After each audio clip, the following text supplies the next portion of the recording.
Welcome to Deadly Archives, where we bring you real-life horror and survival tales every single day. No ads, just pure, uninterrupted fear.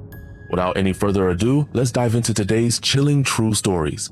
In September of 2017, 41-year-old Joseph Whitehead, an experienced outdoorsman, embarked on what was supposed to be a routine hunting trip in the remote forests of Alaska.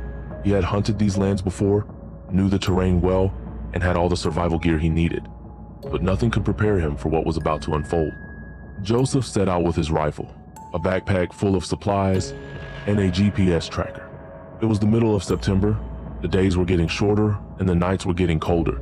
The forest stretched for miles, unforgiving and desolate.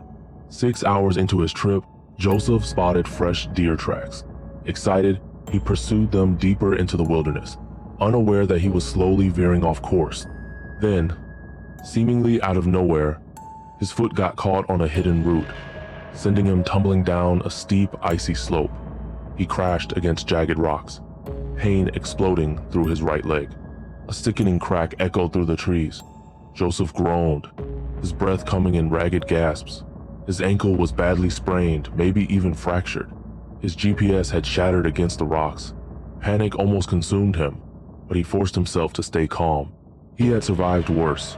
He could survive this. For the first 2 days, Joseph rationed his food and relied on his knowledge of survival. He built a fire, melted snow for water, and waited. He was sure a rescue team would come. But as days passed, the harsh reality set in. No one knew where he was. Injured and exhausted, Joseph did his best to remain positive. But deep down, he started to question whether he would ever make it out of the woods and back to his family.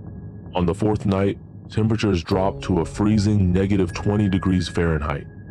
His firewood supply ran out, forcing him to keep moving to avoid freezing.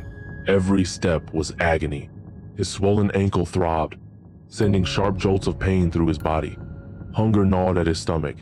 His body was weakening. He began hearing things, whispers in the wind, snapping tree branches.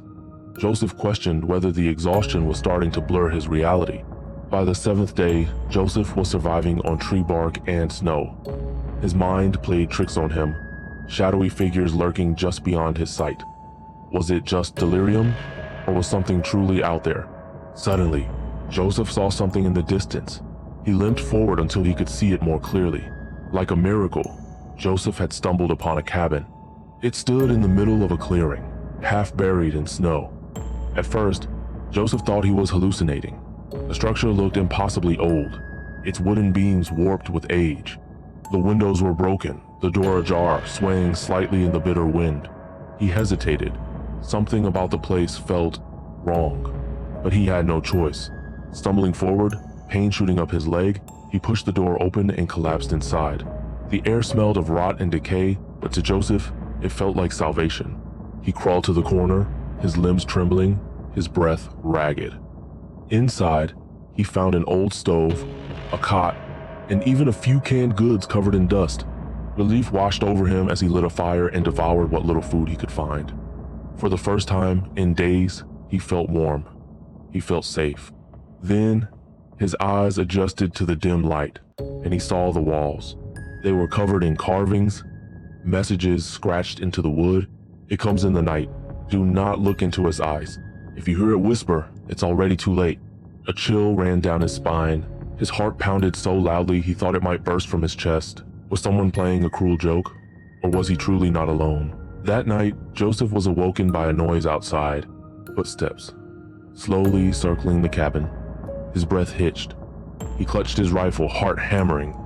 Then, a voice, so close as if spoken directly into his ear. "Leave." Joseph bolted upright, scanning the darkened room. Nothing.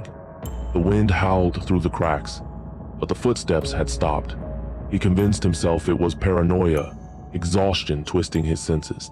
But then, he saw it. Outside, barely visible in the moonlight, a tall figure stood at the tree line, its head cocked at an unnatural angle. No features, just an empty, hollow void where a face should be. Joseph didn't wait to find out more. He grabbed his gear and ran, ignoring the burning pain in his legs. He ran until his lungs screamed. until the cabin was far behind, until he collapsed from exhaustion. Joseph was found the next morning by a search team, barely alive, frostbitten, and delirious. When they asked how he had survived so long, he told them about the cabin. The rescuers exchanged uneasy glances. "There is no cabin out here," one of them finally said. "Not for miles." Yet Joseph swore he had been inside it, had seen the carvings, had felt the warmth of the fire. But when they retraced his steps, nothing was there, just an empty clearing, as if the cabin had never existed. Joseph made a full recovery, at least physically, but to this day he refuses to speak about what he saw that night.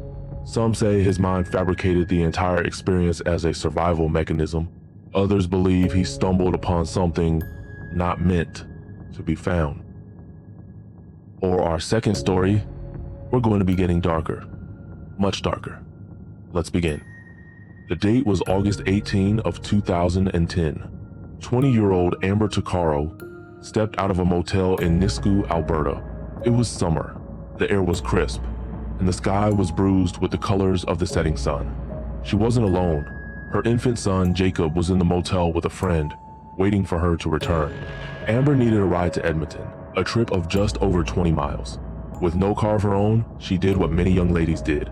She hitchhiked. A man in a truck pulled over, offering her a lift.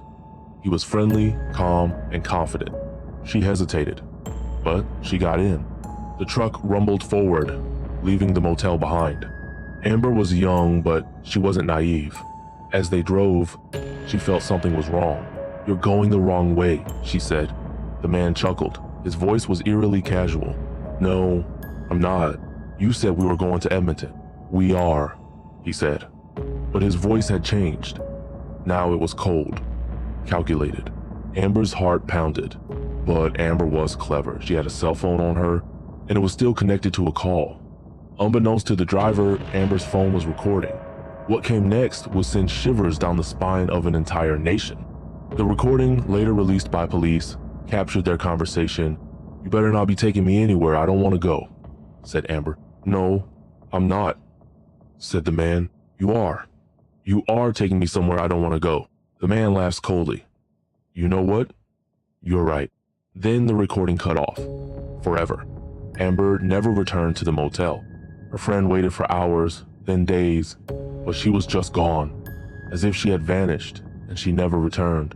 Days turned into weeks, weeks into months, but nothing, only silence. Her family knew something sinister had happened, but the police didn't act fast. They dismissed her disappearance, assuming she had just run away despite the chilling phone recording. Nothing.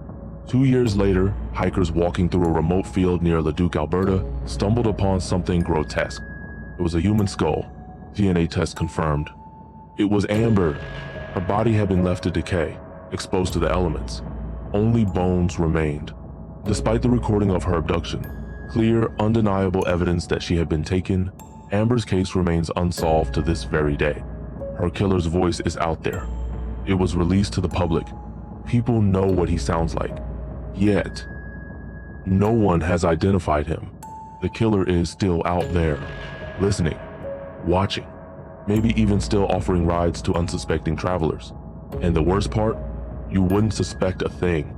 Not like a monster, not like a villain in a movie, just a normal guy. But that's the thing about evil, it hides in plain sight. You've made it to the end. Thanks for tuning in, and hopefully I'll see you in the next one.